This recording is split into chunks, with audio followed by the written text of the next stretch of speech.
So I'd like to welcome you tonight. For those of you who've joined us in the past, welcome back. For our new guests tonight, this is part of a series addressing challenges in economic policy. And we've been lucky enough to have former members of the Council of Economic Advisors, as well as Fed presidents and the like. And this is actually Narayana's second time to participate in this event. This event is co-sponsored by the Becker Friedman Institute, the Harris School of Public Policy, and the Institute of Politics. Would like to gratefully acknowledge Don Wilson for his generous support. And let me introduce our speaker here, Narayana Kocherlakota. I would like to claim that I kind of made him what he is, since I was not only his dissertation advisor, but the smarter the student, the less they listen to their advisor. So perhaps I had some subtle influence, I'm not sure. Narayana got his PhD at the University of Chicago in 1987. He's had a distinguished academic career, starting off at Northwestern, University of Iowa, Stanford, University of Minnesota, where as a warm-up to becoming Fed president, he was department chairman. His research is really rather credibly diverse. It goes from monetary economics to asset pricing, public finance. He did several important contributions to both developing contract theory and applying it in important context. He was a big kind of initiator of a field now called a new dynamic public finance, and kind of really got that literature going. Narayana served as president of the Federal Reserve Bank of Minnesota from 2009 until 2015. And my staff at the Becker Friedman Institute informed me that he was named one of the top 100 global thinkers by Foreign Policy magazine. So that's good to know. Anyway, he's recently transited from the Fed in the late 2015 and is currently the Lionel McKinsey professor in economics at the University of Rochester. Now the game plan tonight is for me to ask Narayana some questions. I'm going to give him the softball questions, and then the last 15 minutes, the really hard questions will come from the audience. But anyway, we will, and so let's get started. Thanks for the generous introduction. Yeah, sure. So I thought I'd start tonight with talking about the Fed policy and Fed policy going forward. Kind of the title of tonight's event that Narayana suggested was, how can the Fed help fix the economy? I'm glad we included help there, because sometimes I worry we're asking the Fed to do too much. But anyway, I would like for you to discuss a bit the challenges associated with what's called the dual mandate, maximizing employment and stabilizing prices. We could add to this, I gather, moderating long-term interest rates. Given where the economy stands today, what are your views on the most prudent course of action for Fed policy? A lot of good thoughts in that first question. Well, first of all, I just want to say, thanks a lot for having this event. It's a real pleasure to go back to being grilled by you. Maybe we can turn it back to when we were in class that I would start asking you questions instead. But it's really great to be back at the university. So let me talk a little bit about this question's a great one because it really opens up the whole thinking behind what we were trying to do with the Federal Open Market Committee. So as Lars mentioned, I was president of the Federal Reserve Bank of Minneapolis for 6 years, from 2009 through the end of 2015. And part of my job there was to serve on the Federal Open Market Committee, which is a committee of it's basically the 7 governors in the Federal Reserve System who sit in Washington. They right now are only at 5 because of the usual issues in Washington. But and then 12 regional Fed presidents, and we met 8 times per year to set the course of monetary policy. And the basic idea of monetary policy is fairly straightforward. There's one complication which I'll mention in a second, but the idea is that by lowering interest rates, you're able to push upward on both prices and employment. And then by raising interest rates, you're doing the opposite. So if there's a shock that comes along that hits the economy, that drives down inflation and drives down employment, monetary policy is a very good tool with which to try to offset that shock. By lowering interest rates, you can try to push upward on prices and push upward on employment to try to offset that shock. So I'd like to show you some pictures of how this has worked over the past few years.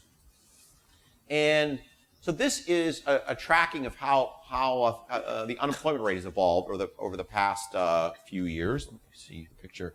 So the shaded bar is what's called the Great Recession. It started in December of 2007 and ended in June of 2009. The unemployment rate peaked shortly afterwards in October of 2009 and has steadily come downwards. So this is a measure, a marker that people use to describe the health of the labor market. I think most people in this room will be familiar with it. It's got a very precise definition. So it's really the fraction of people who say they have looked for work in the past month divided by the sum of two components. That fraction of people who said they've looked for work in the past month plus the people who have a job. So there's really two ways that this number can come down. One is that people can find a job, become employed, or they can stop looking for a job. So both of those will lead to a decline in the unemployment rate. And both forces have been at work in this decline in the unemployment rate. So if we go to my next picture, this is the fraction of people who have a job. Now I'm focusing on those aged 25 to 54, and the reason I do that is as people reach, there's a baby boomer, as people born between 1946 to 1964 reach retirement age, we would expect this fraction for the whole population to decline. So I'm trying to correct for that demographic force by just looking at prime age workers, people aged 25 to 54. And what we see is, we don't see as good a recovery back to pre-crisis norms as we would have said if we had just looked at the unemployment rate. So if you look at the unemployment rate, you see we're back pretty close to where we were before the recession started. Still a little elevated, but maybe 0.5%, something like that. But if we look at the employment population ratio, even for those who age 25 to 54, so-called prime age workers, we're still well below what we were in late 07. Now, I look at this picture and I think that there's still room for improvement relative to what we could accomplish. And the reason I say that is I don't see very strong economic reasons why we should see such a big decline in prime age workers, prime age portion of the population that have a job relative to what was true before the recession. But we want to be careful when you say that, because there are dangers. So that would say you should use monetary policy to try to stimulate the economy to drive back up employment. But monetary policy is not a free good. You have to be careful doing that because monetary policy can generate inflation. So let's see what would be the cost on the inflation front of trying to do that. So we go to our next slide. This is what's called headline PCE inflation. So PCE stands for personal consumption expenditure inflation. Don't worry about that. The headline part's more important. That means it includes oil and food and energy goods and services. That means it's a very volatile number. So if you look in the middle of the gray shaded area, that's July of 2008, inflation rate reached 4%. It's all driven by oil, reaching something like $120 a barrel. You can't use this to forecast where inflation is going to go in the future. If you had tried to do that in July of 2008, you would have been sadly wrong because inflation immediately sank down to minus 1%, and that was being driven by the fact that oil collapsed. So, but this is what the Fed, by price stability, the Fed tries to keep the inflation rate, this inflation rate, close to 2%. Now, it wiggles around a lot, but the bottom line here is since I think April of 2012, the inflation rate has been below 2%. And people will differ on this, but my own expectation is it will not get back to 2% in a sustainable way until 2018. So this is This is up through the end of last year. If you go forward till January 2016, it would be a little higher. It would be up to 1.3%. So core inflation, which is a little more stable, man, I think the story here is very depressing in the sense that the Fed is trying to keep inflation at 2%, and core strips out food and energy, goods and services. That's just because that's so volatile. It's not because we don't care about that. And if you look at core, we've been below 2%, well below 2%, except for a small period basically around the turn of 2012. And we're starting to see a little more life in core inflation. It reached 1.7% in the last reading in January. But again, my own expectation is it's going to take quite some time to get back to 2%. Now, this is the game in monetary policy, is to try to promote maximum employment, given that you're trying to keep inflation close to 2%. The challenge, when people pose a question of the two mandates that I just talked about, promoting maximum employment and promoting price stability, there's implicitly a thought that there's a tension between the two of them. Well, I just showed you the data for the last 8 years. There's no tension there. Inflation's been too low, and employment's been too low. We should be trying to do more to do better on both dimensions. And so there's not really much of a tension there. Now, what is the Fed's biggest fear, I would say, with inflation is that longer-term inflation expectations start to drift downwards or start to drift upwards. That's a very hard process to correct. Where people think inflation is going to go in the future really matters for how inflation behaves in the shorter term. And there's reasons for concern on that. So if you look at the final slide, this is basically what financial market participants are betting inflation is going to be 5 to 10 years out.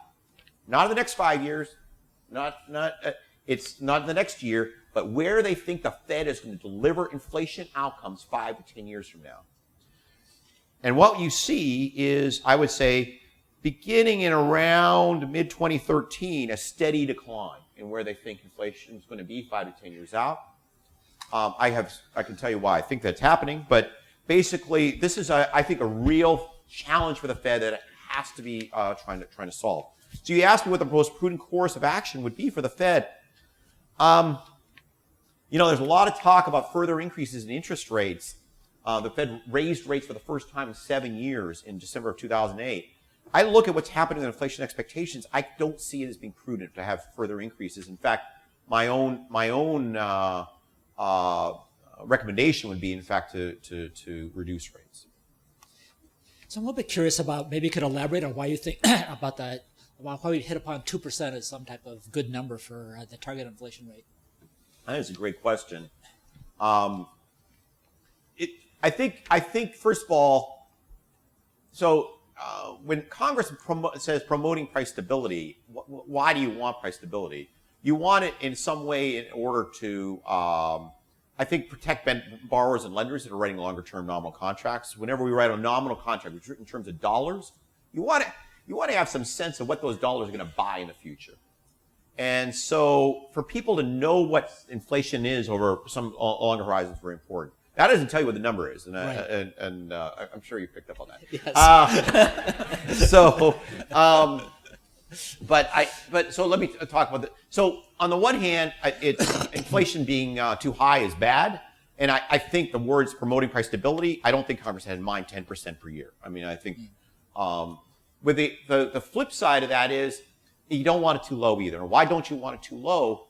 The lower it is, the lower nominal interest rates become over the longer haul. And that means there's less room for the Fed in order to be able to lower rates in order to insulate the economy against shocks. One of the challenges of the Fed over the last 7 or 8 years has been that interest rates have been at zero, right? Or essentially at zero. That has been represented that the Fed has been constrained in its ability to help the economy. Because what we would like to have done, and many times in those pictures I showed you, say in October of 2009, is cut interest rates. But we didn't have room to do that. So the lower you make the target, the tougher that is. my own concern actually about the inflation target is really a lot of the dialogue that's ended up setting it, a lot of considerations really go back to the 90s. So very famously, Chair Yellen, Janet Yellen, was in a debate in the Fed in FOMC meetings in the mid-90s about let's have an inflation target. What should it be? And she was arguing for 2% back then. I think our experience of the zero lower bound, it would offer considerations for raising that target. And many economists have pushed that as a possibility. The problem is once you say 2, and then you say, well, maybe let's go to 3, then people are thinking, well, maybe they say 3 now, they mean 5 later. And that would be disastrous. So. Okay.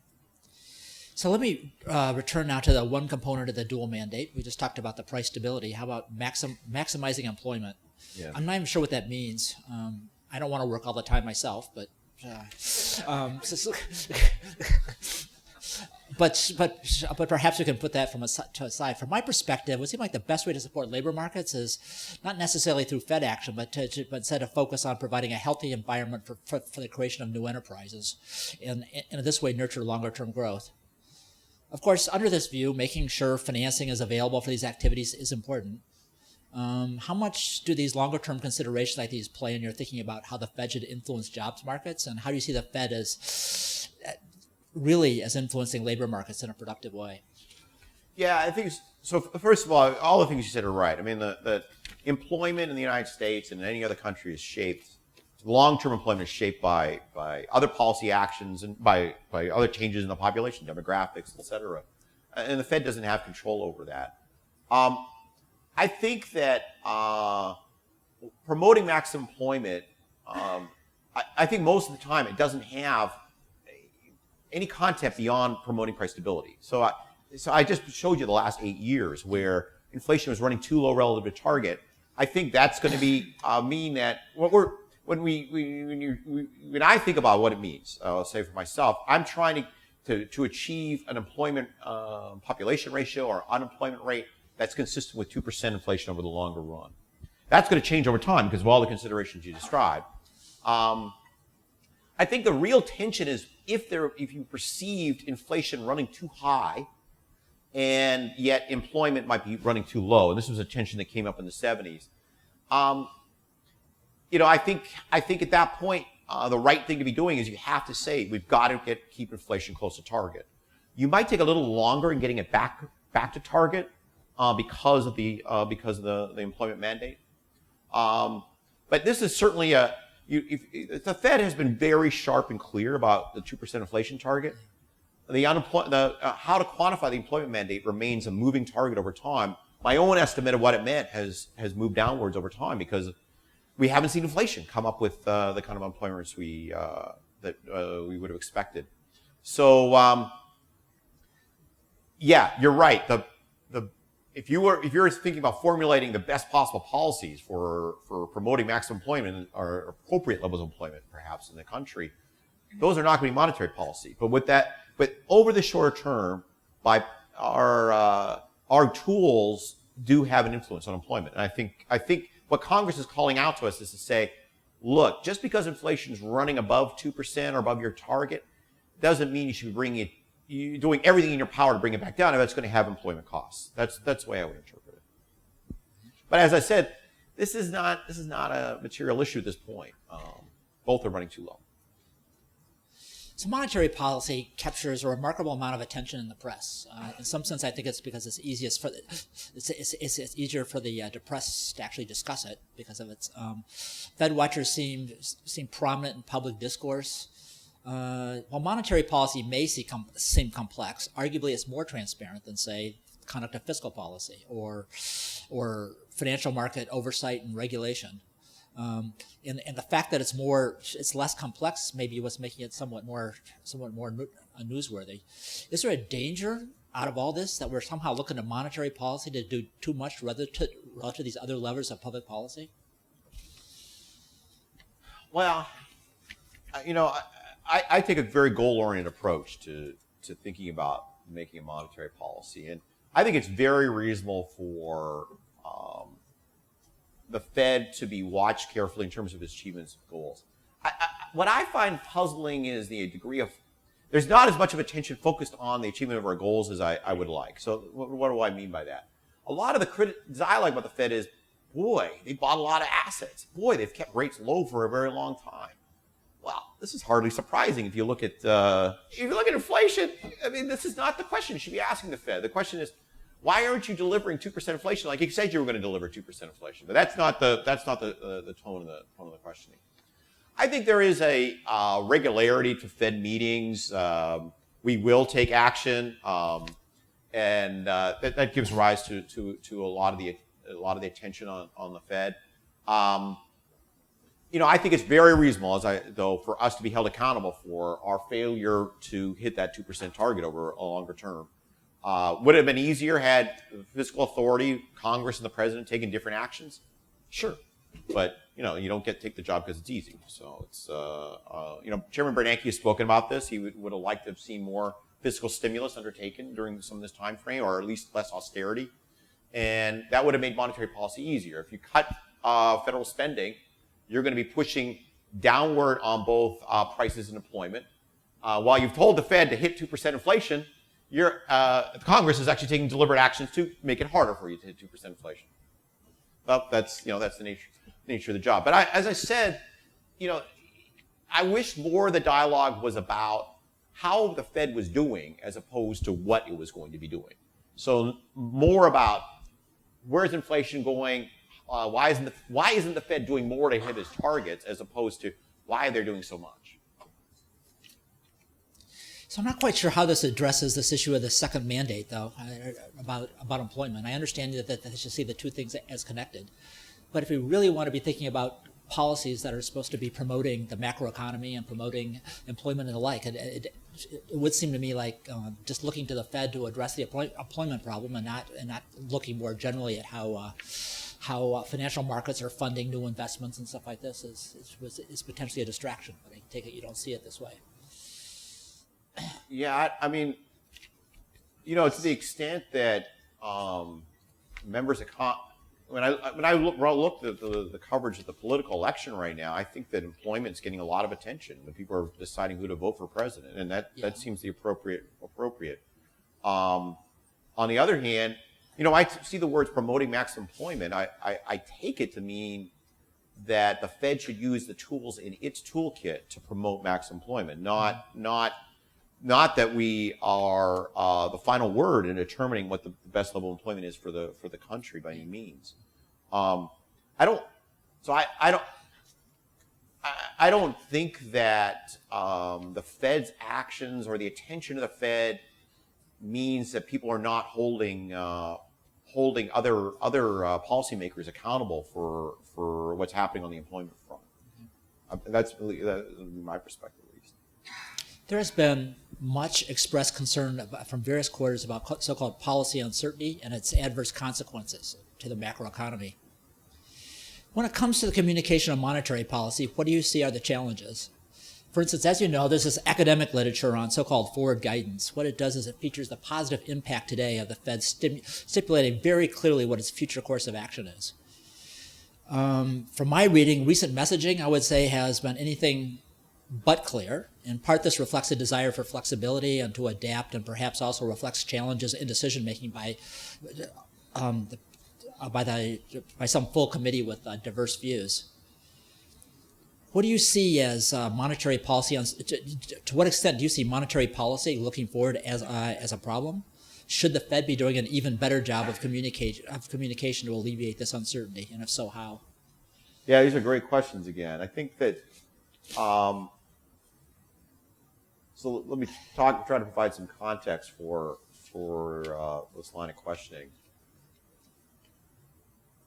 I think that if you look back to the period of time before 2006, 2007 even, I think Fed decision making was really about one variable, which is the short-term interbank lending rate, the Fed funds rate. And the Fed targeted that, and its decisions about that variable were relatively easy to communicate. And basically, I think financial market participants understood that the Fed was taking those decisions in order to keep the keep inflation close to something like close to 2% and keep unemployment low. Then we hit the crisis, and the Fed is at 5% basically in terms of the Fed funds rate in late 07, and cuts, they're down to 2% by September of 2008, and then they go down to 0, as I say, in December of 2008. Now, once you're at the zero lower bound, there are a couple of competing forces that were very challenging to deal with. One is that it's clear you want to do more, but how you're supposed to do more is very unclear. And the other thing was that the competing force was many constituencies, even those within the Fed, felt very uncomfortable with this unusual setting for the nominal interest rate. And then also there were other things the Fed did in order, since they couldn't lower short-term rates anymore, the Fed bought long-term assets. This was designed to push down on long-term yields. The idea of all these things to push down on interest rates, what's happening is the point is to encourage people to spend today as opposed to save for the future. And why you're trying to generate spending is more spending, more employment, more upward pressure on prices. So I think that the challenge really is that the communication became, at the beginning, was really about how soon will these emergency measures be over? How fast can we get out of this? So if you look back to 2009, financial market participants, this is amazing to think, were predicting that the Fed would raise the Fed funds rate from 0 when the unemployment rate was still above 9%. Now, this is, I think, poor messaging on the part of the committee because they ended up not doing that. But I think there was always this feeling that a lot of these measures had to be temporary, and so how do you communicate your way around that? I think you still see that as a challenge for the Fed. There's a lot of talk about we want to get back to normal in terms of interest rates. I'm going back and forth between what the Fed says and what I'm saying, so it might be confusing. But the FOMC right now is communicating that it wants to get interest rates back to normal. That's a gradual normal. The term normal has a lot of positive connotations to it, I think. So the idea is that 50 basis points, which is what 25 to 50 basis points, 0.25% to 0.5%, is too low to be normal. So we should be higher with our interest rate. Now I'm switched to my view. This is like, you're listening to your stereo, and or you watch TV, and sometimes the commercials are really loud. Sometimes the shows are different volume. You would not keep the volume at the same level while these shows are varying in sound. You would change how the volume button worked. And you wouldn't say to yourself, I only want to move it slowly back and forth between these two things. Interest rates are like the volume control on your remote control. That they're just a means to an end. The only thing that matters is whether or not the right sound level is coming out of the TV, and the only thing that matters in monetary policy are you hitting your objectives. So my own view is that too much of the conversation about monetary policy has been about interest rates and not enough focused on what are we doing, how are we achieving our goals. And the more you can get back to goals to communicate how you're making decisions, I think the easier we get. I've said this before, and I think that there's some challenges with committee communication. I talked a lot when I was a president. Continue to talk a lot, even though I'm not a president. And many of my fellow presidents talk a lot. I actually think that's really positive. I think that there's no reason why monetary policy should be hidden away from the public in some cloistered room in Washington. I think it'd be fantastic if the chair, Janet Yellen, who's an outstanding communicator, communicated more, because I think then she's able to speak on behalf of the committee. When I spoke as a Fed president, I couldn't speak on behalf of the committee. The chair can. And she's a wonderfully articulate woman. I think it would be great if she took the opportunity she had more opportunities to speak to the public. So let me follow up a little bit on this clarity issue. So it seems to me what you're saying is that the Fed should announce 2%, that's our aim, and we're going to do whatever it takes to get us there. And that's going to somehow provide more clarity to financial markets. Yet you've shown us a time series under which the Fed claims that 2% is a target and it can't achieve it. So there seems to be some uncertainty about its ability to get to these targets. I mean, how does that? I think it's a really fair comment. And so if you go back to the transcripts in 2009 and 2010, you'll see that the Fed FOMC participants were not aiming to get the economy back to 2% inflation within a 3-year time frame. And the reason for this is because they were worried about worried too much about do we have the setting on the remote control close to where it normally is, as opposed to we want to get the sound right. So there was a concern about we want to get out of this position. We're buying all these assets. When I first joined the committee in October 2009, unemployment rate is 10%. 4 months later, Chairman Bernanke testifies to Congress. What is the testimony about? It's about how you're going to exit from this extraordinary policy stance. So everything is focusing on when are you going to stop doing what you're doing? When are you going to stop? And the communication from the organization and the decision making is framed by that. I think it would be. I think your concern is a very important one. If you claim your target is 2% and you're not delivering it, you're losing credibility. And we don't have to look too far to see. There's your loss of credibility as the 5-year forward break evens. This is not what is Janet Yellen going to do. This is what the organization is expected to deliver in terms of inflation outcomes. So I think it's both. It's not just communication. It's about communication and decision making tied together. Okay. So I find some of this conversation we've had rather interesting because I dug back. Well, that's good. I dug back into this comment of Ben Bernanke. This is the former chairman of the Federal Reserve, as the audience knows, between 2006 and 2014. Yeah. He once described most FOMC meetings as boring and scripted in an interview with the BBC. And I quote, "They get lots of attention, and most of them are deadly boring. They are very scripted. The staff do all the work. They write the communique in advance of the decision-making. Moreover, while you describe this complexity of the committee, often there's votes that are either unanimous or very, very close to unanimous, and one would suspect that those are somewhat contrived. So do you agree with what Ben's just described here, given your own participation in these meetings? They're probably, he probably knew a little bit more what was going to happen at them than I did.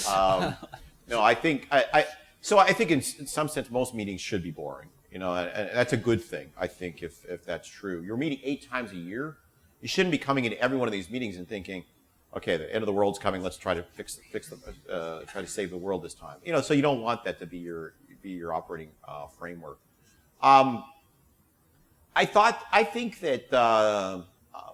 So let me take a couple of points you just raised. I think that I'll say for myself, I found it incredibly enriching and informative. He's a great scholar, so maybe he knew all this already. But for me, it was really informative to hear my colleagues and the staff briefings talk about these issues. The way the dialogue worked, within a meeting, it was definitely scripted. People, the transcripts are released 5 or 6 years later, and the people are really aware that they're going to be released, so they would come in with prepared documents. Now, this sounds bad, but I actually think it was a good thing. Here's the plus to it.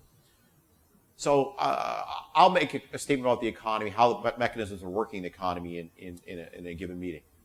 Do you want to have a real-time debate about that, or do you want principals to go back and consult with staff and say, "Did you hear what Kocherlakota was saying? Did that make any sense?"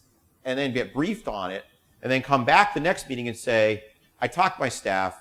Here are the following studies they offered. What you said was either really outstanding," which is usually not what they said, or they offer some more trenchant pointed criticism as opposed to here's some random anecdote I thought of this morning to on the fly to combat what you're saying. So I think this give and take across meetings actually led to a richer, more considered discussion.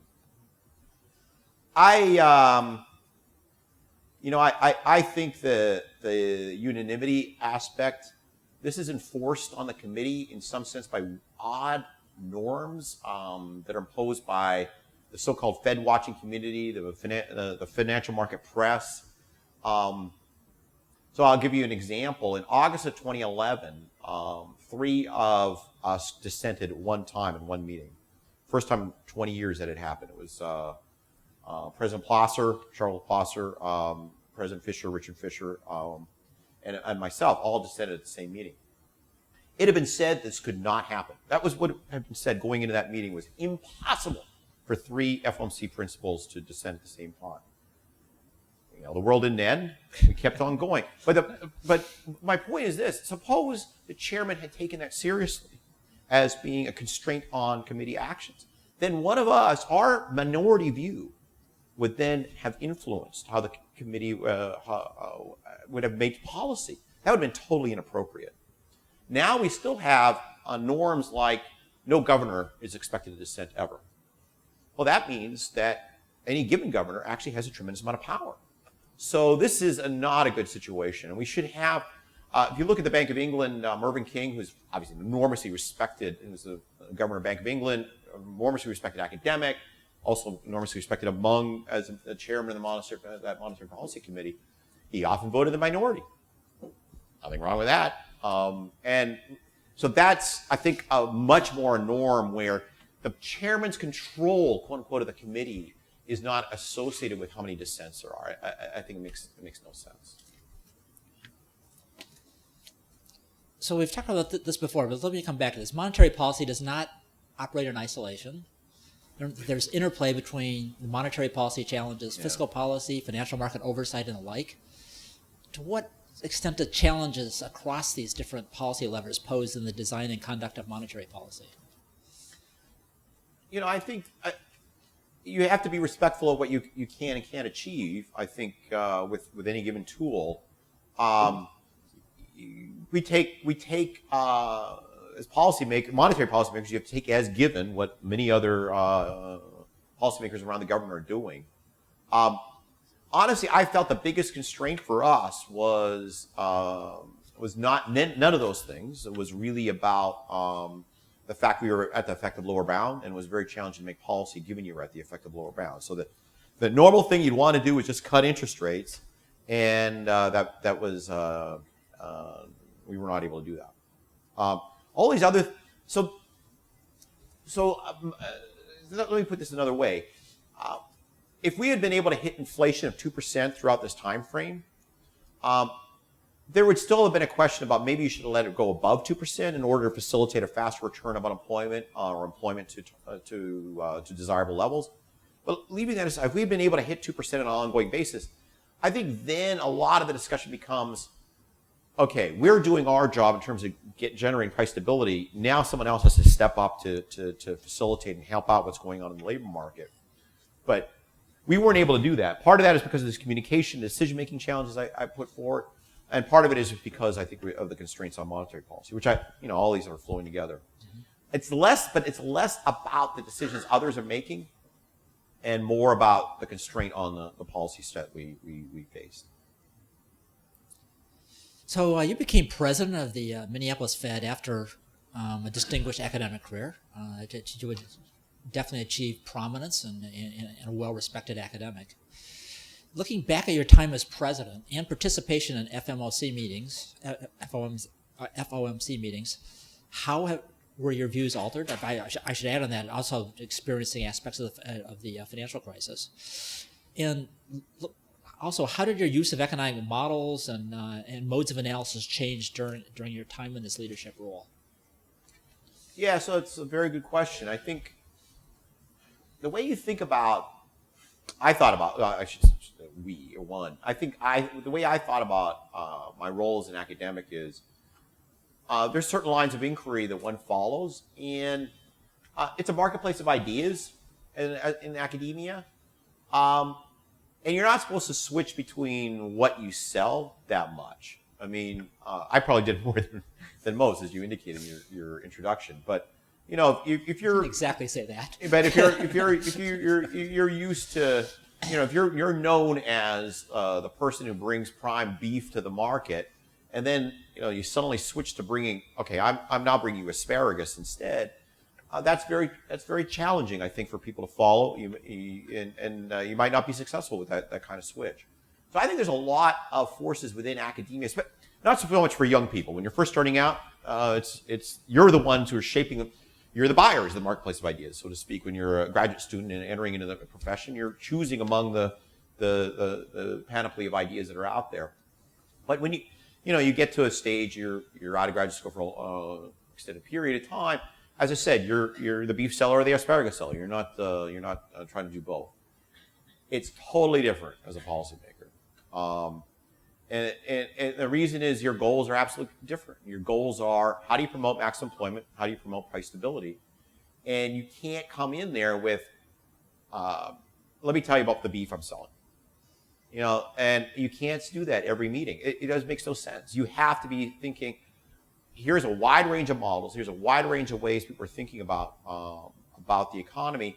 Which one of them is helping me the most to think about the situation we're in? And then how do you make policy based on that? So it's just a totally different mindset as a policymaker. I think it was, but I liked it. I thought it was really very challenging and engaging for me. And I think it forced me to change my thinking about a number of issues that I might not have been forced to do it as an academic, just because of, as I described, this process where if you're the beef seller, you'll keep selling the beef. So it's like kind of part of what I was trying to ask, but let me follow up on another part of it. Feds have research departments. They have connections to academic research. That's true with not only the Fed system in the U.S., but the European Central Bank, the Bank of England. They have substantial research departments. They're engaged in research that looks, that kind of connects to academic style research. What if the type of research that academics are doing did you find kind of particularly useful in terms of guiding your own thinking as say, a policymaker? So there's a lot, and so that's there was a lot of work that was going on in the financial market, financial regulation. That was not as much of interest to me and in my policy role, and that's because as a Fed president, you're not doing regulation. You're writing the regulations is reserved for the Board of Governors in Washington. They're appointed by the president, confirmed by the Senate, so it's appropriate that they should have that role. As a Fed president, I'm a monetary policymaker. There was a ton of work that was being done on labor markets that I found interesting. A lot of it was being done by Fed research departments. Academia, I was a little uneasy at times. I was disappointed by how little reaction there was at times to real world events, I would say. And compared to the 1970s, for example, where you saw a tremendous revolution in thinking about the economy based on what was happening with inflation and unemployment. I didn't see that same dynamic going on in academia as a whole in this particular episode. Maybe I was wrong to expect that, but within the Fed, there was an enormous amount of work being done on unemployment and on labor markets that I found really helpful. I talked about inflation expectations. I see a professor from the University of Chicago who's contributed to on that literature. That turns out to be, we don't understand as much as we would like about inflation expectations. So the work on secular stagnation that Larry Summers has been talking about, and the modeling that was going on by Goiti-Egerton. A lot of Goiti's work has been very helpful to me. And then Mike Woodford has been a real giant. I think all this has been very informative and helpful. The point is that you're trying to pull on different kinds of sources all the time and trying to meld it into, there's a final decision you have to make. And it's a decision, that's what shapes what you find useful. So I could give like a 10-minute discussion of what I thought, of how that hits and misses the academic literature, but instead of doing that, what I'm going to do is open this up to the audience. I'll let them ask questions. I think we all thank you for that. But it's tempting. Yeah. So the question was, there's a lot of forces that are keeping price growth and wage growth low around the world. Should the Fed really hold itself as accountable, as I've indicated, for not being able to hit its 2% target? So I think that the forces you're pointing to are really important ones for the country to be grappling with. But in general, I think that those are forces that affect the real wage as opposed to the nominal wage. And what I mean by that is, I think when companies outsource, that tends to put downward pressure on the wages at home here in the United States. But if monetary policy is easy enough, it can push up on both wages and prices, but it cannot deliver more purchasing power to workers. So the real wage, that is how much you can buy with what you earn at your job, that might decline because of these globalization or offshoring effects. We can't do anything about that. But what we can do, or should be able to do, is by keeping monetary policy easy enough, we can push upward on both of those, both your weight on the wage and on the prices, in order to hit 2%. This is really a question of, if you print enough, now I'm going to make it too crude, and I'll apologize for that, but if you print enough money, you should be able to generate inflation. Now, having said that, it's certainly been a challenge. So the question is about my successor at the Federal Reserve Bank of Minneapolis is Neel Kashkari. And he's, in his very first speech as a Fed president, he suggested or argued that the too big to fail problem had not been solved effectively in the United States by the Dodd-Frank Act of 2010. And I think he was a little more open to solutions than what you proposed. He sketched three possibilities. One was requiring the banks to hold more capital, which is really a shorthand way of saying they shouldn't be as leveraged. Taxing leverage throughout the system, or as you stressed, actually breaking up the largest financial institutions. And I think he's got a campaign underway to, if you have ideas on how to end too big to fail, you can tweet him. I mean, that's true. And pass along your suggestions. So I think it's a more open-ended, and the idea is at the end of this calendar year, the Minneapolis Fed will come up with, I think, a white paper to bring together all these ideas. So what's my perspectives on this? I think that, first of all, the Dodd-Frank Act, I think, made enormous strides in the right direction. I think of the largest, most complex financial institutions, so let me be more clear. With the most complex financial institutions, I think you would still face a lot of challenges if you were trying to fail them in an orderly fashion today. But I want to stress, for me, it's an issue of complexity and not bigness. I think this is a very important distinction to keep in mind. I think that institutions can be systemically important without necessarily being all that large.